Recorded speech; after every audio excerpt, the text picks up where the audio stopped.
تو محض یہ کہ بھی یہ ایکسپلائٹیشن کا ذریعہ بنتا ہے، کسی بڑی وقیع چیز کی نفی نہیں کی جا سکتی یا اس سے دستکش نہیں ہوا جا سکتا. تو یہ ایک ان کا مغالطہ تھا، جس کے نتیجے میں پھر میں بعد میں آپ کو بتاؤں گا کہ کیسے وہ ریلیونٹ ہو گئے، آپ کی فکری تہذیبی روایت کے سفر میں پیچھے رہ گئے، اور اقبالیان فکر جو ہے کس طریقے سے وہ سروائیو کر رہی ہے. تو سم اور ہاؤ پھر یہ ہوا کہ جہاں تک تو انگریزوں سے آزادی لینے کا معاملہ تھا اور موضوع تھا، اس حوالے سے تو سب نے شیئر کیا. مسلم تہذیبی فکر رکھنے والوں نے بھی اس میں اپنا رول پلے کیا، اور غیر مسلم فکری تصورات رکھنے والوں نے بھی کیا. بلکہ کبھی آپ اعداد و شمار جمع کریں تو آپ کو پتہ چلے گا کہ مسلمانوں کی قربانیاں تحریک آزادی میں بہت زیادہ، کیونکہ ظاہر ان سے چھینی گئی تھی، اور ظاہر ان کے اندر ابھی وہ احساس موجود تھا کہ ہم یہاں کے حکمران ہیں، لہٰذا انہی سے زیادہ قربانیاں منسوب ہوئیں اور کیا انہوں.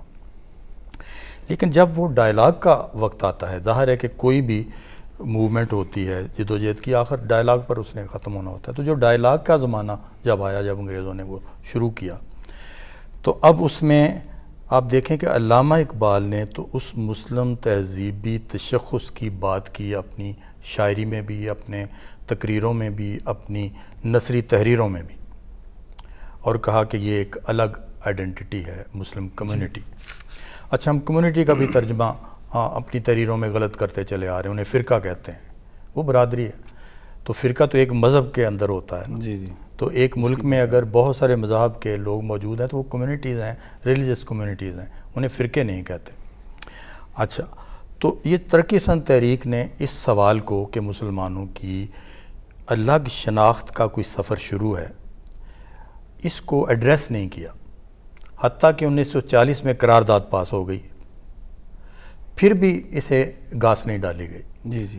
اور 1947 کے 46 کے قریب جا کے انہوں نے اسٹریٹجیکلی، میں تو سمجھوں گا کیونکہ مجھے بعد میں کبھی کسی کمیونسٹ نے اس بات کا جواب نہیں دیا، کہ انہوں نے اسٹریٹجیکلی کہا کہ جی یہ جینون موومنٹ ہے اور یہ مسلمانوں کا مطالبہ الگ وطن کے لیے درست ہے، اور ہم اس کا ساتھ دیتے ہیں. علی صاحب، ادھر میں ایک سوال کرنا چاہتا ہوں. ضرور. کہ چونکہ آپ نے بہت اچھی ماشاءاللہ عمدہ گفتگو آپ فرما رہے ہیں، اب یہ دھڑا تو وہ ہے جو فکری طور پر ترقی پسند مصنفین سے جڑا ہوا ہے اور جدید ان نظریات اور خیالات سے جڑا ہوا ہے، لیکن ایک بہت بڑا دھڑا وہ بھی ہے جو مذہب کی اس فکریات سے پوری طرح واقف بھی ہے، اس کو اون بھی کر رہا ہے، پھر بھی وہ قیام پاکستان یا پاکستان کے یہ ملک کی تقسیم کے خلاف جو ہے. بہت اچھی آپ نے بات. اچھا سر، میرا ایک سوال اسی کے ساتھ ایڈ کرنا، نشاط صاحب جو کہہ رہے ہیں کہ یہ موومنٹ تو ان کی انکویلٹی کی موومنٹ تھی نا، انہوں نے پولیٹیکل موومنٹ تو نہیں چلائی کہ تقسیم ہے، پاکستان بنانا ہے اور انقلاب لانا ہے، ان معنوں میں. یہ تو انکویلٹی کی موومنٹ تھی جو پریم چند سے چلی آ رہی تھی. لیکن جو ہی تقسیم ہو گئی تو یہ ایک دم پولیٹیکل موومنٹ پہ بن گئی. ہم گجر بجنے پہ دھوکہ کھا گئے، یا جی داغ داغ اجالا. یہ ذرا اسی بعد میں کریں گے بات. جی یہ پہلے ان کی بات کر دیکھیں. بات یہ ہوتی ہے کہ تائید کس موقف کو بر صغیر کے مسلمانوں کی طرف سے ملی.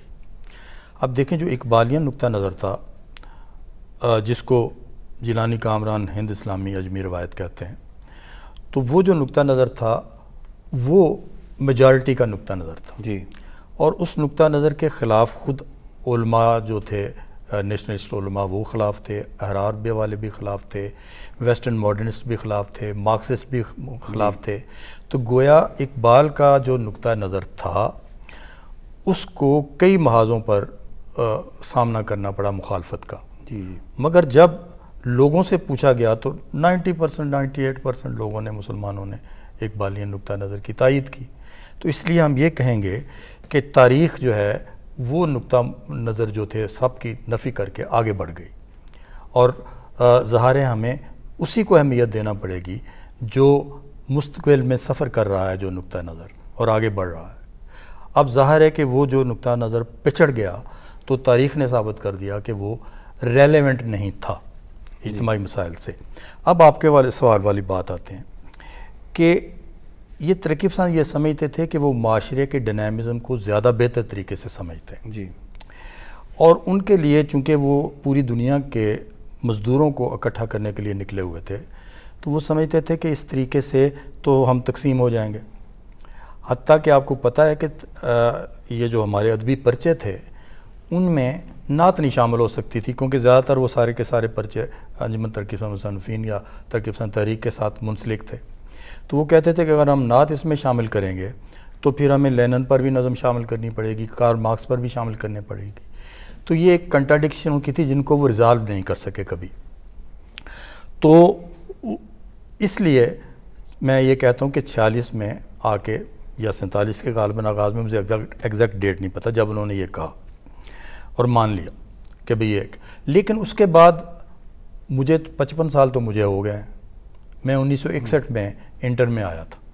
اس وقت سے ان بحثوں میں شریک ہوں. ٹھیک ہے. اور اس وقت سے یہی ہے کہ جی پاکستان تو کسی سازش کے تحت بنا ہوا ہے، یعنی ان لوگوں کی طرف سے. تو میرا ہمیشہ سوال یہ رہا کہ جب آپ نے آپٹ کیا تھا، کہا تھا یہ ایک جینون موومنٹ ہے اور یہ مطالبہ درست ہے، تو آپ کے پاس مثبت گراؤنڈز کیا تھی؟ ایک جینون سوال ہے یہ، وہ بتانا چاہیے تھا، اسے لے کر آگے چلنا چاہیے تھا. تاہم ان میں ایک عنصر ایسا موجود تھا احمد ندیم قاسمی صاحب کی طرح کا، کہ جو لوگ جو تھے وہ جو کہتے تھے، ایک دفعہ سجاد ظہیر نے احمد ندیم قاسمی صاحب سے کہا کہ آپ اتنے زبردست سوشلسٹ ہیں، آپ نے یہ مذہب والا مسئلہ ساتھ کیا نہیں کیا ہوا. تو احمد ندیم قاسمی نے یہ جواب دیا تھا کہ میرا مذہب مجھے غریبوں کی حمایت سے نہیں روکتا. جی ٹھیک ہے. یہی وہ بنیادی مسئلہ ہے کہ اور اس نے اتنا نقصان پہنچایا. لینن کا بھی کسی جگہ یہ کہنا ہے کہ بھی بر صغیر میں، ہندوستان میں مذہب کی مخالفت مت کریں. مگر ہوا یہ کہ میں تو یہ سمجھوں گا کہ شاید یہ عالمی استعمار کا ہتھ کنڈا تھا کہ ہمارے ہاں اینٹی ریلیجن ہونا ترقی پسند ہونا سمجھا جاتا رہا ایک عرصہ تک. مجھے یاد ہے میں نے پھر اس زمانے میں ایک شعر لکھا تھا کہ اگلے دوراہے پر اتنی دھند نہیں ہوگی، کھل جائے گا اب جاتے ہیں کون کدھر کتنے. تو آپ نے دیکھا کہ رشیا کے ڈاؤن فال کے بعد تو نظر ہی نہیں آتا کوئی. تو یہ ہوا. لیکن میں آپ کو ایک بڑا اہم واقعہ سنانا چاہتا ہوں، بڑی مزے کی وہ بات ہے.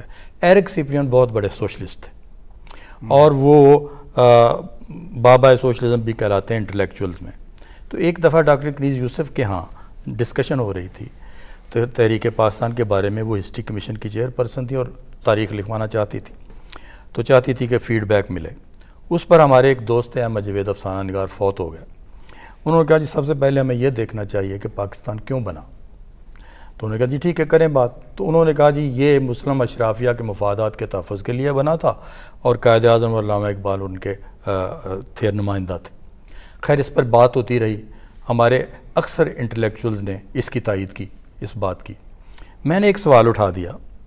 میں نے کہا جی کہ اگر آپ یہ تاریخ لکھوائیں گے تو آئندہ نسلوں میں ایک احساس جرم پیدا ہوگا، حب الوطنی نہیں پیدا ہو سکتی. تو کیا کوئی ایک بات آدھی بات ایسی ہے کہ ہم کہیں ہماری اچیومنٹ ہے یہ؟ اس پر ڈاکٹر کنیز یوسف نے قائد اعظم کی طرح کا جملہ کہا.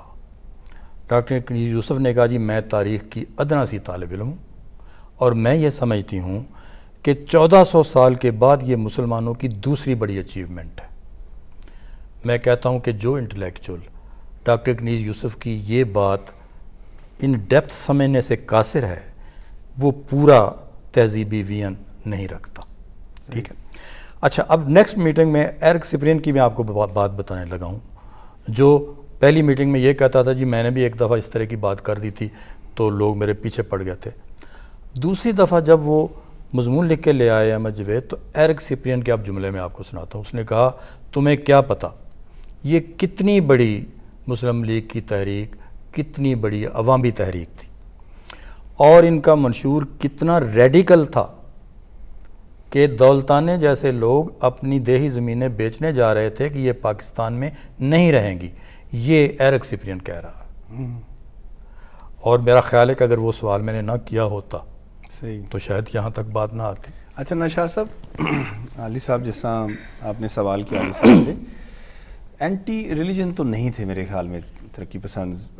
اپنا اینٹی ریلیجن موقف تھا ان کا غالب رہا کچھ تعداد میں. میرے خیال میں جو مذہب کے حوالے سے ان کا موقف جو ہے وہ بڑا معتدل رہا. قاسمی صاحب جس کی آپ مثال دے رہے ہیں، تو لیکن حب الوطنی میرے خیال میں ان کے ہاں کوئی ایسا مسئلہ نہیں رہا، وہ بڑے متشدد حب الوطنی ان کے ہاں موجود رہی.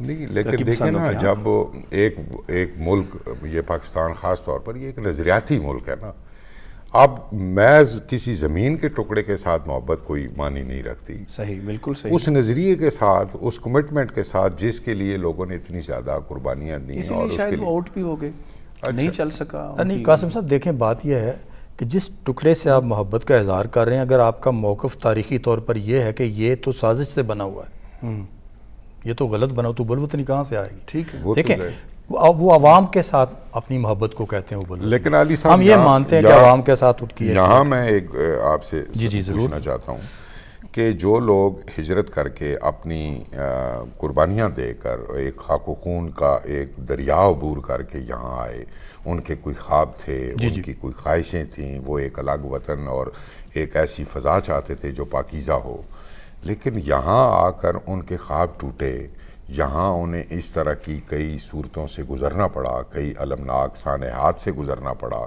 کہ وہ لوگ بھی متنفر ہوئے. وہ عوامی رنگ جو تھا، جو ان کے اندر ایک اسپرٹ تھا، وہ یہاں آ کر کیا آپ سمجھتے ہیں کہ اس کے بھی کوئی اثرات؟ ہم ایک بریک چھوٹی سی لے لیں، بریک کے بعد پھر حاضر ہوتے ہیں. حاضرین محترم، ہم دوبارہ بریک کے بعد حاضر ہوتے ہیں، اسی گفتگو کو پھر دوبارہ جاری رکھیں گے.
Welcome back. ہم وہیں سے اپنی گفتگو جاری رکھتے ہیں. اچھا علی صاحب، 65 کی جنگ کے حوالے سے آپ کا کیا موقف ہے؟ بلکہ میں نشاط صاحب کو بھی شامل کرنا چاہوں گا کہ 65 کے جنگ کے حوالے سے ہمارے ہاں جو گیت لکھا گیا، نظم لکھی گئی، یا جو موقف آیا ہمارا، وہ بڑا اگریسو تھا. اس کے پیچھے حب الوطنی تھی، یا کیا آپ سمجھتے ہیں کہ کوئی اسے بتایا گیا تھا کہ بھی آپ نے یہ موقف دینا ہے؟ اتنا اگریسو تھا، اور جنگ کے حوالے سے جنگ کی کوئی نفی نہیں کر رہا تھا. ابن انشاء یا اس طرح کے 2-4 شاعری ہے جنہوں نے جنگ مخالفت میں کچھ نظمیں لکھی، ورنہ موقف عموماً یہی رہا کہ مار دھاڑ اور پکڑ لو، اور سارا کچھ اس میں زیادہ غالب رہا.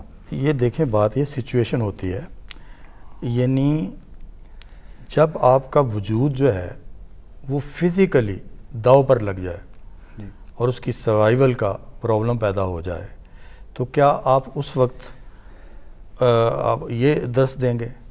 دیکھیں نا، یہ تو irrelevant بات ہے نا. اس وقت تو آپ بتائیں گے کہ اس وجود کو بچانے کے لیے آپ نے جان تک دے دینی ہے. ٹھیک ہے نا، irrelevant پرسپیکٹیو سے آؤٹ ہوگی بات آپ کی. اچھا، اب میں آپ کو ایک مزے کی بات بتاتا ہوں. ایوب کے ماشاء اللہ کے خلاف سب سے زیادہ لکھنے والا آپ کا ایک انٹلیکچول رائٹر تھا انگریزی میں، صفدر میر. جی، وہ لکھتا تھا، اتنی مخالفت ایوب کی کرتا جتنی حد میں. ٹھیک ہے جی. لیکن جب 65 کی جنگ ہوئی، اس شخص نے ایک طویل نظم لکھی اور ایک ٹرک لیا، ٹرک کے اوپر اس نے ایک پلیٹ فارم بنایا، آواز اس کی شیروں کی طرح سے دھاڑ ہوتی تھی. اکیلا بندہ وہ اس پر ٹرک پر بیٹھ کر اس نے پورے لاہور شہر کا چکر لگایا، اور اس نظم کا کنٹینٹ سنیں ذرا. حب الوطنی آپ نے بات چھیڑی تھی تو اس کا میں ثبوت دینے لگا. اس نے کہا میری آنکھوں میں خون اتر آیا ہے, تیری آنکھوں میں خون اتر آیا ہے, 20 کروڑ آنکھیں ہیں جن میں خون اتر آیا ہے, غازی صدر ایوب کی آنکھوں میں خون اتر آیا. صحیح. اب آپ کیا کہیں گے کہ اس نے چیف مارشل ایڈمنسٹریٹر کی حمایت کی؟ پرسپیکٹیو ہے. صحیح, بالکل صحیح. اس نے اس وقت پرسپیکٹیو میں اس نے بھی کبھی شاید پہلے کلمہ اس طریقے سے نہیں پڑھا تھا جو صدر ایوب نے لوگوں کو پیغام دینے کے لیے 65 میں پڑھا تھا. صحیح. وہ اس کلمے کا شاہ صاحب آپ کا اس کلمے کا لبو لہجہ ہی اور علی صاحب نے بڑی عمدہ وہ آپ کے سامنے رکھ دیا کہ وہ ماحول ایسا تھا کہ جب آپ کے وجود پر بنی ہے اور آپ کی شناخت گم کر دی جا رہی ہو, یا آپ کا وہ خطہ جو اتنی قربانیوں کے بعد آپ کو حاصل ہوا ہے, وہاں کوئی باہر سے آئے اور کہے کہ ہم فلاں جگہ پر ناشتہ کریں گے اور فلاں جگہ پر ہم شام کا کھانا کھائیں گے, تو یہ تو غیرت کو للکارنے والی بات تھی نا. اور وہ چونکہ درس ہمارے پاس پہلے سے موجود تھا کہ غیرت ہے بڑی چیز, جانے تک و داؤ میں پہناتی ہے درویش, تو وہ ناتوانوں میں بھی ایک توانائی آتی ہے اور وہ مزاحمت کا ایک رنگ جاگتا ہے. اس کو یعنی محض اس زاویے سے دیکھنا کہ وہ جنگ کی جو ہے وہ ہمیشہ وہ انسانیت کے کوئی خلاف بات ہے. جنگ امن کے لیے ضروری ہے, جنگ آشتی کے لیے ضروری ہے, صحیح, اور اپنے وجود کے دفاع کے لیے, اپنی اس شناخت کی بقا کے لیے وہ جنگ بہت ضروری تھی. اور یہی وجہ تھی کہ اس میں آپ علی صاحب نے اپنی ابتدائی گفتگو میں بڑی خوبصورت بات کی تھی کہ یہ جو ادب یہاں لکھا گیا ایسے مواقع پر خاص طور پر, یعنی اس طرح کے ادب کے بارے میں ایک عمومی رائے یہ ہے کہ اس طرح کا ہنگامی ادب جو ہے وہ دیر پا نہیں ہوتا, دور رس نہیں ہوتا, دیر تک سفر نہیں کرتا. لیکن آپ یہ 65 یا قیام پاکستان کے فوراً بعد لکھا گیا ادب کے بعض اجزاء ایسے ہیں جو مستقل ہماری ادبی میراث میں شامل ہیں اور وہ آگے سفر کر رہے ہیں, اور اس سے نمود کے اس کا موضوع. ایک بات میں ضرور کہنا چاہوں گا, وہ یہ ہے کہ جو ابھی میں نے بتایا کہ سروائیو کون کیا ہے, سٹے کون کیا ہے, تو یہ اپنا گھاٹے کا سودا ہے انٹلیکچوئلز کے لیے, کریٹو بینگز کے لیے, کہ وہ اگر اپنے لفظ میں جان پیدا کرنا چاہتے ہیں تو اس کو ایک فکری تہذیبی روایت کے ساتھ دیکھیں. فراق گورکھپوری ہندو شاعر تھا, اور وہ کہتا تھا کہ اگر آپ نے غزل لکھنی ہے تو آپ کو مسلم تہذیب سے ایسوسیٹ کرنا پڑے گا. وہ یہ سمجھ رہا ہے کہ غزل کا پورا جو نظام فکر ہے اور اس کی جو سٹرینتھ ہے وہ کس چیز میں ہے. تو اس لیے میں کہتا ہوں کہ انٹلیکچوئل کا تو کام یہ ہے کہ اپنے زمانے میں جتنی بھی تھیریز ویریز آتی ہیں ان پر وہ نگاہ رکھے اور وہ دیکھے انسانیت کے اعتبار سے کتنی مفید ہیں, وہ ہمارے اپنے تشخص کے اعتبار سے کتنی مفید ہے. ہم تو آنکھیں بند کر کے باہر سے جو چیز آتی ہے اس کی پیروی میں, پوسٹ ماڈرنزم ہے اس کی پیروی میں, پوسٹ کلونیلزم ہے اس کی پیروی میں, اور وہ جو ہے اپنا نسوانیت کی جو تحریک ہے اس کی پیروی میں چلتے چلے جاتے ہیں. اور اس میں ہمیں ایون ہمارے لیفٹسٹوں کو نہیں پتہ چلتا کہ جو تھیری یہ کہہ رہی ہو کہ کوئی مہابیانیہ نہیں ہے, تو اس کی تو پہلی چوٹ مارکسزم پر پڑی. مارکسزم میں ایک مہابیانیہ بناتا ہے مزاحمت کے لیے, تو اب آپ کے سارے مارکسسٹ پوسٹ ماڈرنزم کی وہ تو ویسے بڑی مخالفت کرتے ہیں. میں نے تو بہت کم دیکھے ہیں. اچھا اللہ شاہ صاحب, فکشن میں بھی ایسے ہی صورتحال رہی کہ ہمارے رائٹر نے پوری طرح حمایت کی جو حکومتی موقف تھا یا ہماری ریاست کا یا ہمارا حب الوطنی جو موقف تھا اس کی پوری حمایت کی. جی بالکل, ظاہر ہے ادب میں ساری چیزیں شامل ہیں, وہ چاہے نثری اظہار کی کوئی شکل ہو یا وہ شاعری کی شکل ہو. شاعری اس لیے زیادہ پاپولر ہو گئی کہ ایک تو وہ گائی جاتی تھی اور گائی گئی بھی, اور اس کو عام مطلب ہو گئی, لیکن افسانوں میں بھی اور ناولوں میں بہت لیٹ اس کے اثرات رہے. 90s میں جو فکشن لکھا گیا وہ 65 کا 71 کا, اس میں المیہ شامل رہا یا وہ حب الوطنی شامل رہی. یعنی آپ دیکھیں نا بعض افسانے اب بھی یعنی قیام پاکستان سے متعلق یا تقسیم ہند سے متعلق اب بھی کئی افسانوں میں وہ رنگ آیا ہے, اور کئی ناولوں میں کئی ایسے مناظر جو ہیں وہ ہمارے یا ٹاکا فال پر بہت عمدہ اور بہت شاندار وہ چیزیں. اچھا علی صاحب, ایک کتابچہ چھپا تھا کربلا سے کربل تک, کابل تک, اس میں آپ کی بھی نظمیں شامل تھیں, اور اس میں جو یہ جنگ 79 کی جو جنگ شروع ہوئی اس حوالے سے آپ کیا موقف دیں گے؟ یہ تو بعد میں پھر یہ اور طرح کی شکل نکل آئی اس کی بعد میں, کیا مثلا آپ کیا سمجھتے ہیں، کیا نکلا یہ ہم سنا تھا کہ جی امریکی جو ہیں اس میں انوالو رہے اور ہم ان کا کوئی اعلیٰ کار بنے رہے، کچھ اس طرح کا کوئی تاثر جو ہے. دیکھیں ابھی کچھ دن پہلے کی ایک خبر ہے کہ امریکہ اڈے مانگ رہا ہے نا ان پورے ایریے میں ذرا نگاہ رکھنے کے لیے، تو رشیا نے آفر کی ہے. میں آپ تک ایسے ہی بتا رہا ہوں، یہ بات اس لیے بتا رہا ہوں. بات یہ ہے کہ یہ جو رشیا کی مداخلت تھی افغانستان میں، یہ کیسے ہو سکتا ہے کہ ہم ایک نیشنل سٹیٹ ہیں اور ہمارے قریب کوئی بھی بڑی قوت آ جائے، چاہے وہ امریکہ ہو چاہے وہ رشیا ہو، صحیح، اور ہم اسے ٹھنڈے پیٹوں برداشت کر لیں، کیونکہ ہمیں تو اس کی آنچ آئے گی. یہ جنگ امریکہ کی شمولیت سے پہلے سے شروع ہو چکی تھی، صحیح، 1.5 سال پہلے شروع سے ہو چکی تھی. اس کے بعد ظاہر ہے کہ جس وقت آپ کسی بھی اضطراری صورتحال میں ہوتے ہیں تو آپ دشمن کا دشمن دوست ہوتا ہے، بنا لیتے ہیں آپ. اچھا، اگرچہ امریکہ نے جب اس میں شمولیت اختیار کی تھی تو پوری دنیا کی اقوام متحدہ سے تائید لے لی تھی، یہ بھی آپ کو جس طرح ابھی اچھا نیٹو کا جو انہوں نے بنایا لے لی تھی. ٹھیک ہے، تو اب دیکھنا یہ ہے کہ افغان اور پاکستان، کیا انہوں نے اگر رشیا کو افغانستان سے نکالا تو کیا امریکہ کو خوش دلی سے قبول فرما لیا؟ دیکھو نا، امریکہ نے ہیلپ کی تھی نا نکالنے میں. تو گویا وہ جو لوگ تھے انہوں نے، چاہے امریکہ نے مداخلت کی چاہے رشیا نے کی، ان کے خلاف ان کی جنگ جاری رہی. اور ہمیں بھی ڈو مور اسی لیے، اور ڈبل وہ کراس کی اسی لیے الزام دیا جاتا رہا کہ ہم نہیں چاہتے تھے کہ بھی کوئی بھی بڑی قوت ادھر رہے، اسی لیے ابھی تک ہمیں کہا جاتا ہے کہ ان کو یہ کہیں، ان کو یہ کہیں. اچھا علی صاحب اور نشاط صاحب، میں آپ دونوں سے ایک آخری سوال بس کرنا چاہوں گا کہ 2000 کے بعد، تو ہم نے ڈیوڈ کی شکل میں جواب دینا ہے، آپ دونوں سے باری باری آپ دے دیجیے کہ 2000 کے بعد صورتحال جو ہے ادب کی، اس میں ہمارا رائٹر بڑا غیر یقینیت کا شکار ہے. صورتحال کچھ اس طرح کی بنی رہی، یہاں فلڈ آف میڈیا، پھر سوشل میڈیا، سائڈ میڈیا کا بہت زیادہ پریشر ہے، آئیڈیالوجیکلی وہ کمزور ہوا ہے. یہ میرا نقطہ نظر ہے، شاید آپ اس سے اختلاف کریں. تو ہمارے رائٹر کے لیے، ہمارے لکھاری کے لیے آپ کیا کہیں گے؟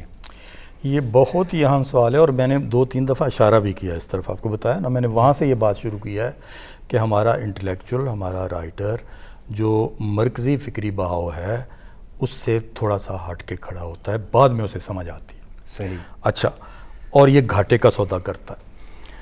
اب آپ نے جو بات بتائی، یہ سارے رائٹرز کے بارے میں آپ نہیں کہہ سکتے. میں بھی تو رائٹر میں سے ہوں نا، آپ کے سامنے ینگ رائٹر. اچھا، ینگ رائٹر بھی بے شمار میں آپ کو بتا سکتا ہوں، جو مطلب اس پر شاہین عباس ہے، اس کے ہاں آپ دیکھ لیں، اور علی محمد فرشی ہے، اس کے ہاں آپ دیکھ لیں.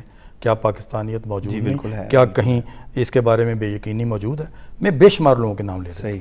تو لہذا نام نمایاں ان کے ہوں گے جو بے یقینی پر یقین نہیں رکھتے، بالکل، جن کے اندر کوئی عزم ہے، جن کے اندر کلیئرٹی ہے، جن کے اندر کوئی بات. اب اتنا کام ہو رہا ہے آپ کے، یعنی انٹرنیشنل جو ایجنڈا ہے وہ پاکستان کو بڑا مارک کر کے یہاں چیزیں فلوٹ کرتا ہے. ابھی میں نے 3 تھیریز کی بات کی، آپ کی یونیورسٹیوں میں زیادہ تر ان 3 تھیریز پر تحقیقیں ہو رہی ہیں. صحیح. تو اب کوئی آپ کو بتاتا ہے کہ ورلڈ بینک کی سماجی، یونیورسٹی میں نہیں اس طرح ہوتی. اچھا، ورلڈ بینک کی سماجی اور ورلڈ بینک کی تہذیبی ڈکٹیشنز کیا ہیں؟ کبھی بتایا کسی نے آپ کو؟ کبھی آپ اس قوم کو بتایا گیا کہ ورلڈ بینک کی شرائط کیا ہے؟ جو انٹلیکچوئلز انٹرنیشنل استعمار کی شرائط سے ہی واقف نہیں ہیں، انہوں نے کتنا یقین والی بات کرنی ہے؟ تو اب ظاہر ہے اس میں وہ جو نگاہ رکھتے ہیں ایک فکری تہذیبی روایت کے تسلسل میں اور اس کے کمپریہنسو ویژن میں جو نگاہ رکھتے ہیں، ظاہر ہے ان کے ہاں پوٹینشیل بہتر ہے، اور ان کی نگاہ بھی بہتر ہے، ان کا تجزیہ بھی بہتر ہے، اور اس پر احسان اکبر بھی یہیں بیٹھے ہوئے ہیں، نتائج بھی آپ ڈاکٹر صاحب بھی یہیں بیٹھے ہوئے ہیں. کبھی ڈاواڈول نہیں. نشاط صاحب، علی صاحب نے بڑی عمدہ بات کر دی، اور یہی کہ 20ویں صدی ہو یا 21ویں صدی ہو، آپ نے ایک بات کی نا، یعنی وہ کمٹمنٹ جو ہے وہ بنیادی طور پر آپ کے وجود کو مینٹین رکھتی ہے. بہت اچھی. وہ آپ کی جو وابستگی ہے وہ آپ کو شناخت دیتی ہے. یہ جن لوگوں کی طرف آپ نے اشارہ کیا وہ غالب بے شک ہوں، زیادہ تعداد میں ہوں، انہوں نے کچے پکے ان فلسفوں کو یا ان خیالات و نظریات کو یا ان تھیریز کو انہوں نے فالو کیا، اور ظاہر ہے ان کے ایک تو تفہیم مکمل نہیں ہے جیسے علی صاحب نے ابھی واضح کیا، پھر یہ کہ اگر تفہیم ہو بھی جائے تو وہ ہماری اس کی جڑیں ہماری زمین میں نہیں ہیں، اس کے ہمارے نظریے کے ساتھ کوئی وابستگی نہیں ہے۔ پھر ہمارے یہاں جو آپ تنقید میں بھی دلچسپی لیتے ہیں قاسم صاحب، جی تنقید بھی آپ کا سبجیکٹ ہے۔ جی ابھی آپ نے کہا تھا کہ نہیں ہے مارکسسٹ، مجھے آپ یہ بتائیے کہ ابھی سے 30 سال پہلے، جی 30-35 سال پہلے کی تحریریں نکال لیں تنقیدی، ہر صفحے پر 2-3 دفعہ کمٹمنٹ کا لفظ آئے گا، صحیح، کہ ادیب اور شاعر یہ بتائے اس کی کمٹمنٹ کیا ہے۔ صحیح، آپ مجھے دکھا سکتے ہیں تحریروں میں کہیں کمٹمنٹ کی بات ہو رہی ہو؟ صحیح، تنقیدی تحریروں میں سے کمٹمنٹ کا لفظ ہی نکل گیا، بکھراؤ بہت زیادہ ہو۔ بکھراؤ آیا ہے اس کا مطلب، اور یہ چیز قابل ہوئی ہے جی معنی قیام نہیں کرتا، جی جی جی، اور جب معنی قیام نہیں کرتا تو یہ ایکٹیویٹی ساری کی ساری بیکار ہے۔ تخلیقی حوالے سے بھی نشاط صاحب اسی طرح ایک بکھراؤ موجود ہے۔ بالکل بکھراؤ موجود ہے۔ ناظرین، اور آپ نے گفتگو سنی، میں بڑا مشکور ہوں جلیل علی صاحب کا، ارشد مبین شاہ صاحب کا، وہ تشریف لائے۔ یہ اتنا وسیع موضوع ہے، اگر ہم اس پہ گفتگو کرتے رہیں کئی گھنٹے بھی تو وہ مختصر لگتی ہے۔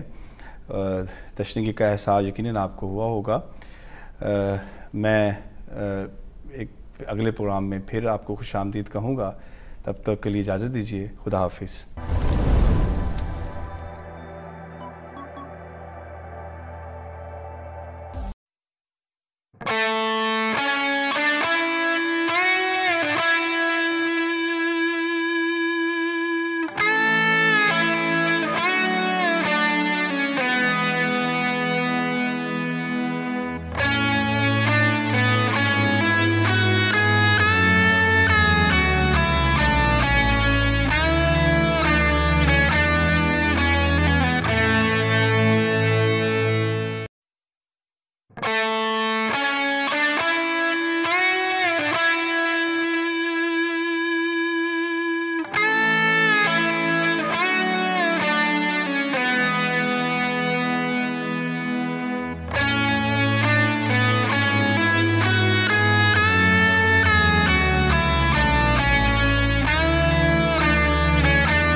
ویلکم بیک ناظرین محترم، ہم وہیں سے دوبارہ علی صاحب کی گفتگو سنتے ہیں۔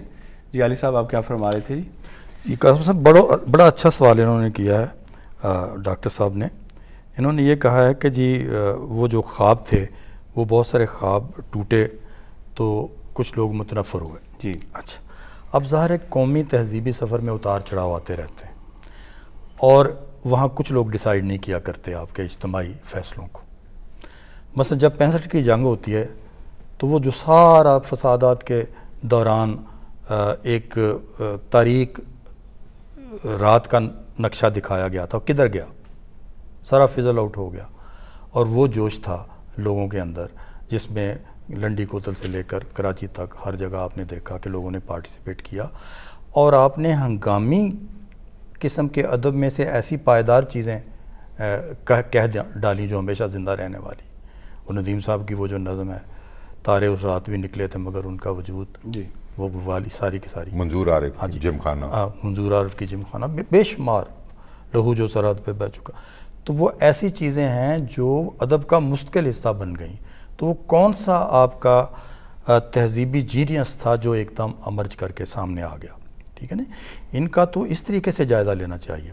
تو وہ جو کچھ ڈسولوینٹ لوگ ہوتے ہیں وہ ہمیشہ موجود ہوتے ہیں، لیکن دیکھنا یہ ہے کہ آپ کی غزل کا، آپ کی نظم کا لب و لہجہ پاکستان بننے کے بعد کیا اتنا ہی قنوتی رہا جتنا پہلے تھا؟ اردو غزل کے بارے میں تو آپ کو پتہ ہے حال ہی کو لکھنا پڑا پورا مقدمہ شعر و شاعری۔ اچھا، تو وہ رونے دھونے کی مرثیہ انتہائی مقبول تھا۔ کیوں مرثیہ مقبول تھا؟ کہ ہم اپنے زوال کو، کربلا کو یاد کر کر کے روتے اپنے زوال کو تھے۔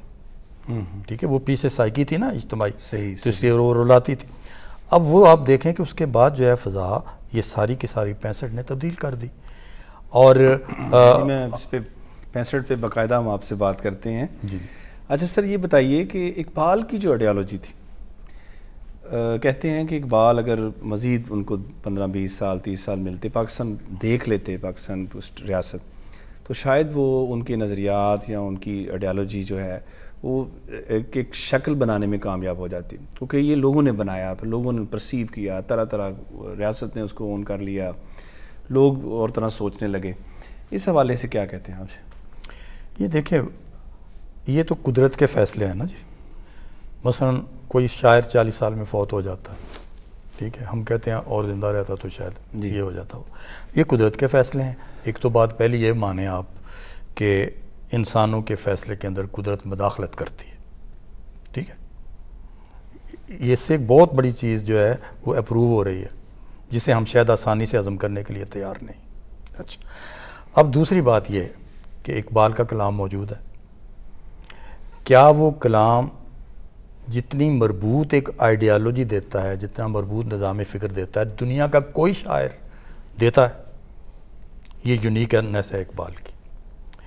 اور یعنی ساری شرطیں پورے کرتے ہوئے آج بھی آپ اگر 5 بڑی نظمیں اولین سطح پر نشاندہی کرنا چاہیں تو اقبال ہی کی نکلیں گی.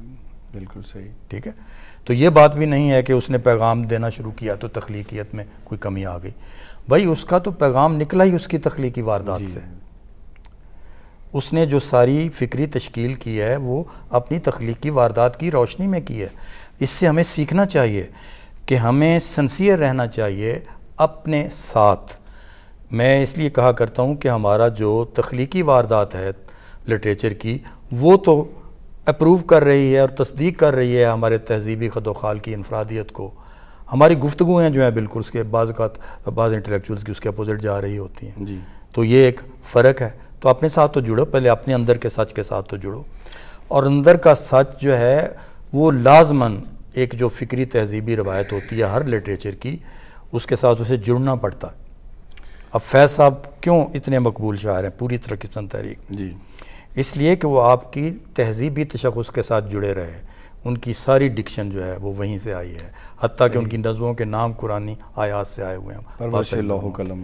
اچھا، پھر ان کا جو تصور انسان ہے، انہوں نے عدل اور مساوات کے سارے معاملے کو ترقی پسند کمیونسٹ مینیفیسٹو پڑھنے کے باوجود اپنے شرف انسانیت کے ساتھ جوڑے رکھا، اور اسلام کی جو برتر سطح کی انسان دوستی ہے اس کے ساتھ جوڑے رکھا. عالی صاحب، یہاں یہ سوال پیدا ہوتا ہے کہ جو پاکستان میں ادب تخلیق ہوا اس کا اپنا ایک ظاہر مزاج بنا، جس کو ہم پاکستانی مزاج کے نام سے شناخت کرتے ہیں. تو کیا وہ جو اقبال کی فکر تھی اس سے آگے بھی کوئی چیزیں اس پاکستانی مزاج کا حصہ بنی، یا مکمل طور پر اس کا اتباع ہے یا اس کی پیروی میں ہے، یا کچھ نئے رنگ بھی اس میں شامل ہوئے جو تحریکوں کے زیر اثر آئے؟ بہت اچھی بات. جو شخص یہ کہتا ہو پسند اس کو تکرار کی خو نہیں، کہ تو میں نہیں اور میں تو نہیں، قریب تر ہے نمود جس کی اسی کا مشتاق ہے زمانہ، جو تھا نہیں ہے جو ہے نہ ہوگا، یہی ہے ایک حرف مہربان. اس سے اقبال کے اس لیکچر کو اگر آپ سامنے رکھیں جہاں وہ اسلامی کلچر کی روح کی بات کرتا ہے، تو اس میں وہ بتاتا ہے کہ 2 اصول بیک وقت کار فرما ہے. ایک ہے استقرار کا اور ثبات کا، اور ایک ہے تغیر کا. کچھ چیزیں جو ہیں ان میں تبدیلی نہیں آتی اور باقی چیزوں میں تبدیلی آتی ہے. اب جو تبدیلی آتی ہے اس کا رخ دیکھنا ہوتا ہے. وہ ایک بڑی اچھی لائن ہے احسان اکبر کی نظم کی کہ ہم آگے بڑھتے جانے والے ایسے قافلوں سے ہیں، فقط جو سمت رکھتے ہیں کوئی منزل نہیں رکھتے. صحیح. اب ہمارا تو نقطہ نظر یہ ہے کہ ہر لحظہ نیا طور، نئی برکت تجلی، کلو یومن ہوا فی شان، ہر دن اللہ تعالیٰ کی نئی شان کے ساتھ طلوع ہوتا ہے. جی. تو کیا غزل وہیں کھڑی ہے جہاں 1947 میں تھی؟ نہیں. غزل میں تو اب تک یعنی ہر 10-15 سال کے بعد اس کے لب و لہجے میں تبدیلی آ جاتی ہے، اس کی ڈکشن میں تبدیلی آ جاتی ہے. ٹھیک ہے نا، وہ آتی ہیں، نئی باتیں سامنے آتی ہیں. علامہ اقبال کا ایک تخاطب پوری انسانیت تھی، دوسرا تخاطب عالم اسلام تھا، تیسرا تخاطب بر صغیر کے مسلمان تھے، اور ایک پھر اس کا تخاطب ہمارے ساتھ بنتا ہے جسے ہم ری انٹرپریٹ کرتے ہیں اپنے علامہ اقبال کو اپنے پاکستان کے حوالے سے سارے کا سارا. اور جو قائد اعظم کے نام لکھے ہوئے علامہ اقبال کے جو خطوط ہیں 14، ان خطوں کو آپ پڑھ لیں. اس کا جو فارورڈ ہے قائد اعظم نے خود لکھا ہوا ہے، تو لہٰذا ایک اس کی اتھینٹسٹی اس سے زیادہ کیا ہوگی. تو ان کے اندر آپ کو خد و خال نظر آ جائیں گے کہ کس طرح کا وہ چاہتے ہیں. جیسے آپ دیکھیں اسلام آپ کو ایک گائیڈ لائن دیتا ہے، کوئی نظام بنا کے نہیں دیتا کہ یہ نظام تعلیم ہوگا یا نظام معیشت ہوگا. گائیڈ لائن ہے. نظام تو ہسٹری کے تبدیل ہونے کے ساتھ بدلتے رہتے ہیں. اس کے لیے میں بہت بڑی یہ مثال دیا کرتا ہوں کہ آپ دیکھیں کہ شراب تو ایک سیکنڈ میں منع کر دی گئی، لیکن غلاموں کے بارے میں آخری خطبے میں بھی یہ حکم ہے ان کے ساتھ اچھا سلوک کریں. یعنی ایک اعلان کے ساتھ غلامی ختم نہیں کی جا سکی، کیونکہ وہ تابع تھی ہسٹری کی ارتقاء کے. ابھی ہسٹری اس جگہ تھی جہاں غلامی بطور سسٹم ختم نہیں ہو سکتی تھی. لیکن ایک پریمیٹیو سوسائٹی کو رسول اللہ صلی اللہ علیہ وسلم نے اس کا وہ سٹرکچر تو نہیں بدلا، قبائلی سوسائٹی تھی نا، لیکن ایلیویٹ کر دیا اتنا زیادہ کہ قیامت تک انسانیت اس ایلیویشن پر نہیں پہنچ سکے گی جتنا انہوں نے ایک. اب دیکھیں کہاں سے سفر کو شروع کیا، ایک پریمیٹیو سوسائٹی سے شروع کیا اور انسان کو کتنا ایلیویٹ کر دیا کہ آپ کہیں چلے جائیں جنگلوں میں، آپ کو نہ خاتون کو کوئی خطرہ ہے، نہ ملکیت کا کوئی خطرہ، نہ اس کا. ٹھیک ہے. تو اب آج اگر کوئی یہ کہے کہ اسلام میں غلامی جائز ہے یا ناجائز ہے، تو آپ بڑے صدقے دل سے کہہ سکتے ہیں کہ نہیں، ناجائز ہے. جی. اس لیے کہ قرآن کی دیکھیں آیت میں ایک آیت ہے کہ تمہیں ایک سخت گھاٹی سے گزرنا ہے. وہ گھاٹی کیا ہے؟ وہ گھاٹی ہے گردنوں کا چھڑانا. تو اگر آج میں قرآن کی یہ انٹرپریٹ کروں کہ قرآن نے واضح طور پہ کہا ہوا ہے کہ جب بھی آپ کو تاریخ اجازت دے آپ نے اس سسٹم کو ختم کرنا ہے. ٹھیک ہے. اب بے شک میں یہ الزام لینے کے لیے تیار ہوں کہ یہ مسلمانوں نے نہیں کیا، اس سسٹم کو لنکن نے ختم کیا. ٹھیک ہے. اچھا، لیکن آپ کے پاس پوٹینشلی تو موجود ہے نا یہ چیز، ایک حکم موجود ہے. ایک میں مثال آپ کو اور دینا چاہتا ہوں اگر آپ تھوڑا سا وقت آپ کے پاس. جی جی. مثلا آپ دیکھیں کہ مارکسزم کی کتابوں میں یہ لکھا ہوا کہ مذہب افیون ہے اور یہ ذاتی ملکیت کے تحفظ کی باتیں کرتا ہے اور اس کی جو ہے ایلیمینیشن کی اجازت نہیں دیتا. جی. ٹھیک ہے نا. اب پاکستان نے کچھ اور ثابت کیا. 1973 کا آئین بنا. جو علماء یہ سمجھتے تھے کہ ملکیت پر پابندی نہیں لگائی جا سکتی یا ملکیت منسوخ نہیں کی جا سکتی، ان سب نے بھی اس آئین میں دستخط کیے اور اس میں یہ لکھا ہوا تھا کہ کسی کی بھی کوئی بھی ملکیت قومی مفاد میں نیشنلائز کی جا سکتی ہے. تو یہ ایک تاریخی ٹھوس ثبوت ہے کہ اسلام کا جو فریم ورک ہے آئیڈیولوجیکل، اس میں یہ وہ باتیں نہیں ہیں جو کہ مارکس کہتا تھا. ٹھیک ہے. تو یہ اتنا بڑا ثبوت ہے. یہ الگ بات کہ پھر ایک ماشاء اللہ چیف ایڈمنسٹریٹر. اچھا علی صاحب، یہ بتائیے کہ پاکستانی ادب کا پھر کیوں ہمیں نعرہ لگانا پڑا یا اس کی ضرورت پڑی؟ اگر ہم آئیڈیولوجیکلی بڑا ٹھیک چل رہے تھے اور ہمارا ادب بڑا مکمل تھا، لکھ رہے تھے ہم، اپنی حب الوطنی پوری طرح آ رہی تھی، تو کیا ایسی ضرورت پڑی کہ پھر پاکستانی ادب کی ہمیں ایک نیا فریم بنانا پڑا؟ اس میں میں بھی ایک سوال ایڈ کرتا ہوں تاکہ پھر آپ اس کا ضرور کیجیے. اصل یہ جو بات انہوں نے کی کہ پاکستانی ادب کا ظاہر ایک الگ مزاج بننا تھا اس جغرافیے کی وجہ سے بھی، اور جو اس کے پیچھے نظریات کار فرما تھے. میں یہ آگے اس میں شامل کرنا چاہتا ہوں کہ جب ہمیں ایک نظریاتی رہنمائی مہیا تھی، جب ہمارے مقاصد واضح تھے، جب ہمیں ایک خطہ مل گیا، تو پھر کیا وجہ ہے کہ ہمارا ادب کوئی زندگی آمیز نہیں رہا یا اس طرح سے وہ ہمیں کسی منزل کی طرف لے جانے والا نہیں رہا، اور اس میں بکھراؤ زیادہ آیا اور ہمارے اندر بہت سارا انتشار یا اس کے اندر جو بہت زیادہ وہ شکستگی کی 65 تک تو یہ رہا نا. یہ بڑی آپ نے اچھی بات کی. یہ بڑی آپ نے اچھی بات کی. اب اس کو ذرا گراف بنائیں. اس کا آپ کی سب سے بڑی موومنٹ اس مرکزی بہاؤ سے الگ رہی رائٹرز کی، تو اس کے بعد کا جو سفر ہے ان کا دائرہ سمٹا اور کلیکٹیو تشخص والا دائرہ بڑا. یہ ہے کہ اس میں سے کچھ آف شوٹس پیدا ہوئے. مثلا جو جدیدیت والے تھے جی وہ آئے، وہ ویسٹرنزم سے زیادہ متاثر تھے. ٹھیک ہے، وجودیت والے بھی آئے، ٹھیک ہے، علامت والے، ٹھیک ہے، آئے، لیکن یہ جزیرے ہیں جی، یہ جزیرے ہیں ادب کے جو مجموعی رجحانات ہیں اس میں دیکھیں آپ کا وہی شخص سٹے کیا ہے جو آپ کی فکری تہذیبی روایت کے تسلسل میں لکھ رہا تھا۔ فیض صاحب سٹے کیا ترکیب پسند تحریک میں سے، ندیم سٹے کیا جو اسی تسلسل میں لکھ رہے تھے۔ اب مجھے بتائیں کہ وہ جو شد و مد سے نفی کرنے والے تھے اس سارے نقطہ نظر کے، وہ تو نہیں سٹے کیے۔ جی ٹھیک ہے۔ اچھا، آپ کا سوال جو تھا نا اس کو بھی تھوڑا ڈیل کرنا چاہیے کہ آپ نے یہ کہا کہ ہمیں کیوں ضرورت پڑی۔ دیکھیں، کوئی تنظیم بنانا یا کسی چیز کو بطور خاص فوکس کرنا یہ ایک آزادی ہے، کوئی کر سکتا ہے۔